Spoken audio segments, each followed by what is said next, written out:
وأشهد أن لا إله إلا الله وحده لا شريك له وأشهد أن محمدا عبده ورسوله صلى الله عليه وعلى آله وأصحابه أجمعين. أما بعد، أعوذ بالله من الشيطان الرجيم. بسم الله الرحمن الرحيم. يا أيها الذين آمنوا كتب عليكم الصيام كما كتب على الذين من قبلكم لعلكم تتقون. صدق الله العظيم.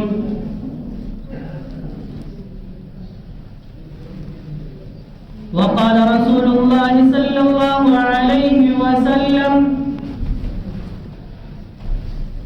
شعبان شهري ورمضان شهر الله، أو كما جاء في الحديث.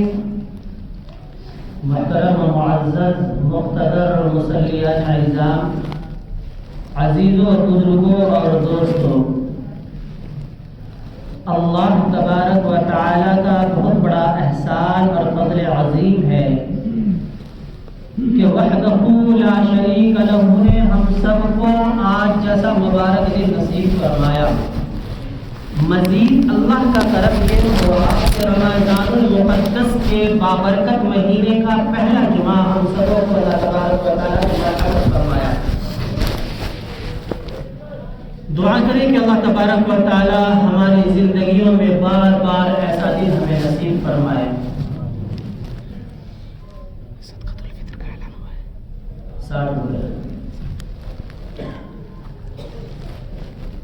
ماہ مبارک میں ایک تو یہ برکتوں والا مہینہ، دوسری بات کہ یہ جمعے کا دن تمام دنوں کا سردار، یہ اس سے بھی بڑی فضیلت بڑھ جاتی ہے رمضان المقدس کے مہینے میں کہ جمعے کا دن نصیب ہو. محترم بزرگوں اور دوستوں، قرآن کریم سراپا ہدایت و رحمت کی کتاب ہے. ہم سبوں کے نزدیک سب سے مقدس کتاب ہے، سب سے مقدس نبی پر نازل ہونے والی کتاب ہے، سب سے مقدس مہینے میں نازل ہونے والی کتاب ہے. اور اللہ تبارک و تعالی نے ہم سبوں کو یہ مبارک مہینہ قرآن کریم کے ساتھ نصیب فرمایا. یہ اللہ کا بہت بڑا احسان ہے. قرآن کریم کی میں نے ایک آیت آپ حضرات کے سامنے پڑھی: یا ایھا الذین آمنوا کتب علیکم الصیام کما کتب علی الذین من قبلکم لعلکم تتقون. اس کا سادہ سا ترجمہ: یا ایھا الناس، یا ایھا الناس، کون سی آیت پڑھی میں نے؟ ہاں، یا ایھا الذین آمنوا کتب علیکم الصیام. یہ آیت یا ایھا الذین آمنوا، اللہ نے قرآن کریم کے مقدس آیات کے اندر مخاطب کیا ایمان والوں کو. اگر روزہ فرض ہوتا غیروں کے لیے بھی، روزہ فرض ہوتا اہل کتاب کے لیے بھی، روزہ فرض ہوتا یہود و نصارہ کے لیے بھی، روزہ فرض ہوتا مشرکین کے لیے بھی، تو اللہ تبارک و تعالیٰ فرماتا یا ایھا الناس اتقوا. ہے نا؟ یہاں کیا فرمایا؟ یا ایھا الذین آمنوا، اے ایمان والو، جب تم رمضان المقدس کا مبارک مہینہ پاؤ تو روزہ رکھا کرو جیسا کہ تم سے پہلی قومیں رکھا کرتی تھی. حضرت ابراہیم، حضرت اسماعیل، حضرت عیسیٰ، حضرت موسیٰ، حضرت نوح، حضرت آدم علیہ السلام سے لے کر محمد رسول اللہ صلی اللہ علیہ وسلم تک کی قوموں کے لیے روزے کی جس طریقے سے تم سے پہلے لوگ روزہ رکھا کرتے تھے ویسے تم بھی روزہ رکھو، اور روزے کی فضیلت سے، روزے کی برکت سے تم پرہیزگار بن جاؤ، متقی بن جاؤ۔ محترم بزرگوں اور دوستوں، روزہ جسم کا پورے حصے کا روزہ ہوتا ہے۔ پہلے بھی بتایا روزہ صرف زبان کا نہیں رہتا، روزہ صرف پیٹ کے بھوک اور پیاس سے روکے رکھنے کا نام روزہ نہیں ہے، روزہ بغیر کھانے پینے کا نام روزہ نہیں ہے، روزہ ہے متقی، پرہیزگار اور نفسانی خواہشات کو مارنے کا نام۔ روزہ ہے نفسانی خواہشات کو مارنے کا نام، متقی بننے کا نام، پرہیزگار بننے کا نام، نفس کو کچلنے کا نام روزہ ہے۔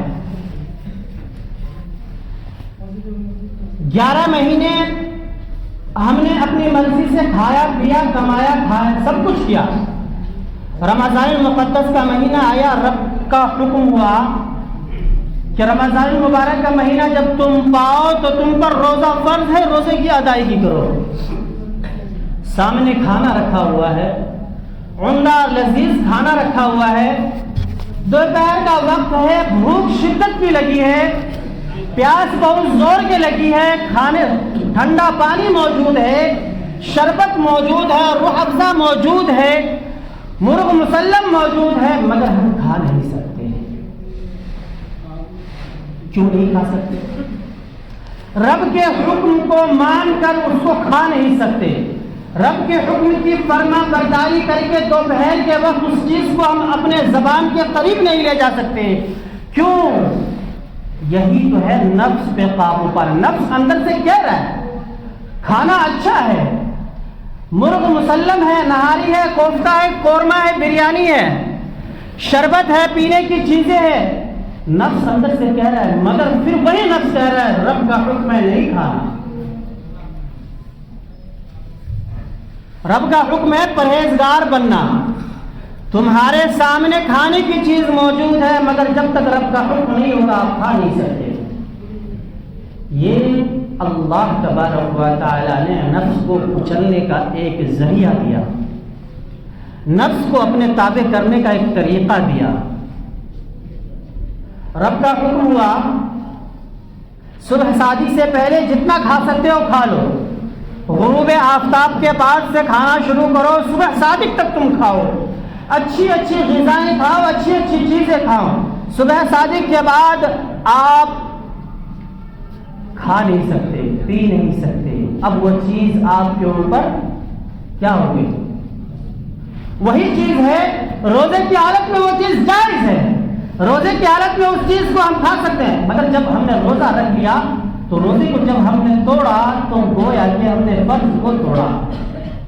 فرض کو توڑنے والا گنہگار کہلاتا ہے، رب کا باغی کہلاتا ہے، رب کا نافرمان بندہ کہلاتا ہے۔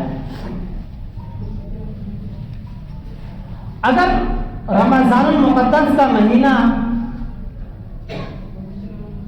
بیچ بازار کے اندر ہم ہوٹل میں بیٹھ کر کھائے اور عام لوگ ہمیں دیکھیں، اہل ایمان کو چھوڑ دیجیے، مسلمانوں کو چھوڑ دیجیے، عبد الرحمن، عبد الغفار، عبد الستار کو چھوڑ دیجیے، آپ غیر مسلم کو لیجیے، آپ غیر ایمان والے کو لیجیے، وہ آپ کو اگر کھاتا ہوا دیکھے گا تو وہ بھی اپنے آپ کو کہے گا یار یہ مسلمان ہے، مگر رمضان کے مہینے میں تو مسلمان کھاتے نہیں، یہ کھا رہا ہے، اس کے مطلب اس کے ایمان کے اندر کمی ہے، اس کے ایمان کے اندر کجی ہے، اس کا ایمان اس کے پاس مکمل نہیں ہے۔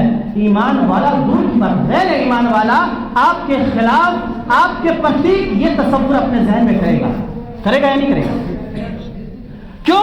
سب جانتے ہیں یا ایھا الذین آمنوا کتب علیکم الصیام کما کتب علی الذین من قبلکم لعلکم تتقون، کہ اس کے رب نے قرآن کے پاروں کے اندر کہا ہے، قرآن کی آیت کے اندر کہا ہے، اے ایمان والو جب تم رمضان المقدس کا مبارک مہینہ پاؤ تو روزہ رکھو جیسے کہ تم سے پہلی قومیں رکھا کرتی تھی، تاکہ تم پرہیزگار بن جاؤ، متقی بن جاؤ، اللہ کا قرب تمہیں حاصل ہو جائے اور جنت کے تم مستحق بن جاؤ۔ مگر یہ تو اپنے رب کا حکم نہیں مان رہا، رب کی بات کو تسلیم نہیں کر رہا، اسی وجہ سے اس کے ایمان میں کمزوری ہے۔ محترم بزرگوں اور دوستوں، آپ نے دیکھا ہوگا شہروں کے اندر، بہار کے اندر، یو پی کے اندر اور جو جس ریاست اور علاقے کے ہیں وہاں دیکھا ہوگا کہ جب رمضان المقدس کا مبارک مہینہ آتا ہے تو مسلمانوں کے ہوٹلوں پر پردے لگ جاتے ہیں، ہوتا ہے سامنے پردہ تان دیتے ہیں۔ کیوں تانتے ہیں؟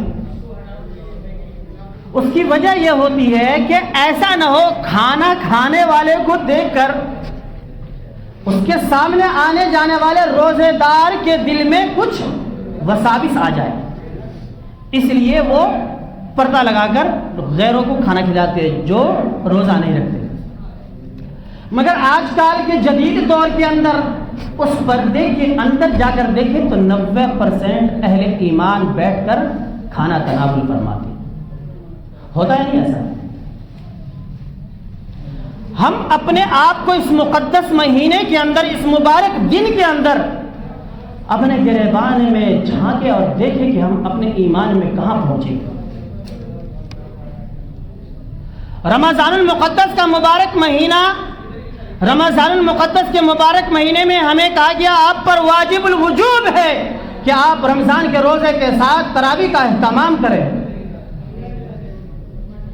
جس طریقے سے روزہ کے لیے بھوک اور پیاس کو آپ برداشت کرتے ہیں رب کے حکم کو مان کر، اس سے پہلے رب کا حکم ہے یا ایھا الذین آمنوا اذا قمتم الی الصلاۃ ان الصلاۃ تنہی عن الفحشاء والمنکر، اے ایمان والو نماز کے ذریعے تم برائیوں سے بچو۔ روزہ رکھا، نماز نہ پڑھا، روزے کی فرضیت بعد میں ہوئی، ہم ایمان کے اندر داخل ہوئے، بالغ ہوئے 1 سال ہو گیا، رمضان المقدس کا مبارک مہینہ آیا، ہم پر روزے کی فرضیت ہوئی، مگر جس وقت ہم بالغ ہو گئے، عاقل ہو گئے، اس وقت ہمارے اوپر نماز فرض ہو گئی۔ ہم نے پورے مہینے تو نماز پڑھی نہیں، رمضان المقدس کے مبارک مہینے کے اندر روزہ رکھنا پھر بھی نماز کو چھوڑ رہے ہیں۔ بتائیں، کھانے کے بعد پانی کی ضرورت پڑتی ہے، زندہ رہنے کے لیے آکسیجن کی ضرورت پڑتی ہے، ہم ایک فرض کو ادا کریں یہ فرض بعد میں ہے، مگر جو اہم فریضہ اہل ایمان کے ساتھ منسلک ہو جاتا ہے، کلمہ طیبہ کے دھاگے میں جب ہم پروئے جاتے ہیں، اس دھاگے کے اندر جب ہم موتی کی لڑی بن جاتے ہیں، سب سے پہلے ہمارے اوپر اللہ کا حکم ہو جاتا ہے نماز فرض ہو گیا آپ کے اوپر۔ سفر میں ہیں، حجر میں ہیں، بیمار ہیں، شفا یاب ہیں، امیر ہیں، غریب ہیں، مالدار ہے، گھر میں حیات و موت ہے، گھر میں شادی و بیاہ ہے، گھر کے اندر خوشی اور غمی ہے، کاروبار میں ہے، تجارت میں ہے، کھیت میں ہے، دکان میں ہے، کھلیان میں ہے، ہوائی جہاز پر ہے، ریل گاڑی میں ہے، کہیں بھی ہے، وقت نماز آیا، سب سے پہلے آپ کے اوپر نماز فرض ہے، نماز کی ادائیگی کیجیے۔ ہم نماز سے غافل ہیں۔ رمضان المقدس کا مبارک مہینہ چل رہا ہے، اتنے بڑے مجمع کے اندر مختصر ہی آدمی ایسے ہوں گے جو رمضان مبارک کے تراویحوں کا اہتمام اخلاص للہیت کے ساتھ کرتے ہیں۔ پہلے رمضان کو پہلی تراویح کے دن مسجد کے ساتھ سب بھر گئے، دوسرے رمضان کو مسجد کے 6 صف باقی رہ گئے، تیسری تراویح میں 4 صف باقی۔ کیا ماجرا ہے؟ رمضان کی تراویح صرف ایک دن کے لیے تھی، رمضان کا روزہ صرف جمعے کا تھا، رمضان کے اندر ہی نماز فرض ہوئی آپ کے اوپر، غیر رمضان میں آپ نماز سے کیوں دور رہتے ہیں؟ غیر رمضان کے جمعے میں آپ پہلے مسجد کیوں نہیں آتے ہیں؟ غیر رمضان میں آپ مسجدوں کو کیوں نہیں سجاتے ہیں؟ رمضان کا مقدس مہینہ، ہاں یہ مقدس مہینہ ہے، ایک فرض کا مقابلہ 70 فرض کے مقابلے میں ہے۔ یہ رمضان المبارک کا مہینہ ہے، ایک نفل کا مقابلہ ایک فرض کے مقابلے میں ہے۔ یہ رمضان المبارک کا مہینہ ہے، صدقۃ الفطر ادا کرنے کا مہینہ ہے۔ یہ رمضان المبارک کا مہینہ ہے، زکوٰۃ کی ادائیگی کا مہینہ ہے۔ یہ رمضان المبارک کا مہینہ ہے، عمرہ کرنے کا مہینہ ہے۔ رمضان المبارک کا مہینہ ہے، تلاوت کلام اللہ کا مہینہ ہے۔ رمضان المبارک کا مہینہ ہے، عبادتوں میں کثرت کا مہینہ ہے۔ رمضان المبارک کا مہینہ ہے، زیادہ سے زیادہ عبادتیں کرنے کا مہینہ ہے۔ رمضان المبارک کا مہینہ ہے، غرباء و مساکین کا خیال رکھنا ہے۔ رمضان المبارک کا مہینہ ہے، مدارس و مکاتب کا خیال رکھنا ہے۔ کیوں رکھنا ہے؟ اس وجہ سے کہ اس میں ایک کے بدلے 70 ملیں گے، اس میں فائدہ آپ کا ہے۔ آپ نے کس کے اوپر حق ادا کیا؟ نہیں کیا، یہ تو آپ اپنے مفاد کے لیے کر رہے ہیں۔ فرض صرف رمضان کے اندر زکوٰۃ نہیں ہے، جب آپ صاحب نصاب بن گئے تب سے ہی آپ کے اوپر زکوٰۃ فرض ہے۔ نماز صرف رمضان المبارک کے مہینے میں فرض نہیں ہے، آپ کے لوگ بالغ ہو گئے، مسلمان بن گئے، مسلمان اسلام کے دائرے میں آ گئے، نماز آپ کے اوپر فرض ہے۔ آپ تو نماز کا اہتمام اور نوافلوں کا اہتمام، تلاوت کلام اللہ کا اہتمام، زکوٰۃ کا اہتمام، صدقات کا اہتمام، امداد کا اہتمام اس وجہ سے رمضان میں کرتے ہیں کہ ثواب زیادہ مل جائے، باقی اس کا کوئی اور دوسرا وہ نہیں ہے۔ یہ تمام چیزیں غیر رمضان میں بھی ہے یا نہیں؟ یا ایھا الذین آمنوا کتب علیکم الصیام کما کتب علی الذین من قبلکم لعلکم تتقون۔ یہ لفظ جو تتقون ہے، تمام چیز کی نچوڑ اسی کے اندر ہے۔ تتقون یہ کیا معنی ہے؟ تقویٰ سے ہے یہ تتقون، تاکہ تم متقی بن جاؤ، تاکہ تم پرہیزگار بن جاؤ، تاکہ تمہارے دل کے اندر رب کا خوف آ جائے، تاکہ تم تنہائی میں بھی رب سے ڈرنے والے بن جاؤ، تاکہ تم برائی اور معاصی سے اجتناب کرنے والے بن جاؤ۔ یہ ہے متقی، یہ ہے پرہیزگاری۔ رمضان کے روزے اللہ رکھواتا ہے، کھانے کی چیزیں ہم کھا نہیں سکتے، پینے کی چیزیں ہم پی نہیں سکتے، اور بیوی سامنے موجود ہے، بیوی سے ہم مل نہیں سکتے، ہماری آنکھوں سے زنا ہو نہیں سکتا، ہمارے ہاتھوں سے غلط ہو نہیں سکتا، ہم چوری نہیں کر سکتے، شرابی شراب چھوڑ دیتا ہے، جواری جوا چھوڑ دیتا ہے، گناہگار گناہوں کے کاموں کو چھوڑ دیتا ہے، چوری کرنے والا چوری چھوڑ دیتا ہے۔ کیوں؟ مقدس مہینہ ہے، جتنی اس کی اہمیت ہے، جس کی اتنی فرضیت ہے، جتنا اس میں ثواب میں اضافہ ہوتا ہے، اتنا ہی اس میں گناہ کرنے پر سزا اور عذاب بھی دیا جاتا ہے۔ کسی ایک بندے نے جان بوجھ کر رمضان المقدس کے مبارک مہینے کے اندر کسی ایسے گناہ کا ارتکاب کیا جس کا شریعت مطہرہ میں کوئی وجود نہیں ہے، اس کی کوئی تلافی نہیں ہے، تو اس کے پورے سال کے اعمال کو تباہ و برباد کر دیے جائیں۔ کر دو گھر بھر کے دولت، کر دو گھر بھر کے روپیہ پیسہ، تم زکوٰۃ اور خیرات رکھ لو پورے سال کے روزے، مگر رمضان المقدس کے مبارک مہینے کے ایک روزے کو چھوڑ کر پوری زندگی روزے رکھ لو گے، پھر بھی اس کے مقام اور مرتبے کو نہیں پہنچ سکتے۔ رمضان المقدس کے مبارک مہینے کے اندر غرباء و مساکین، اپنے ہمسائے، اپنے پڑوسیوں کا خیال نہیں رکھ کر تم اپنے دسترخوان کو سجاتے ہو، تم اپنے دسترخوان پر اچھی اچھی غذائیں اور اچھی اچھی فروٹ وغیرہ کا استعمال کرتے ہو۔ غرباء و مساکین کے بچے، بیوہ عورتیں، تمہارے گھر کے بغل میں کسی غریب کا مکان ہے، ان بیچاروں کے پاس کھانے کے لیے کچھ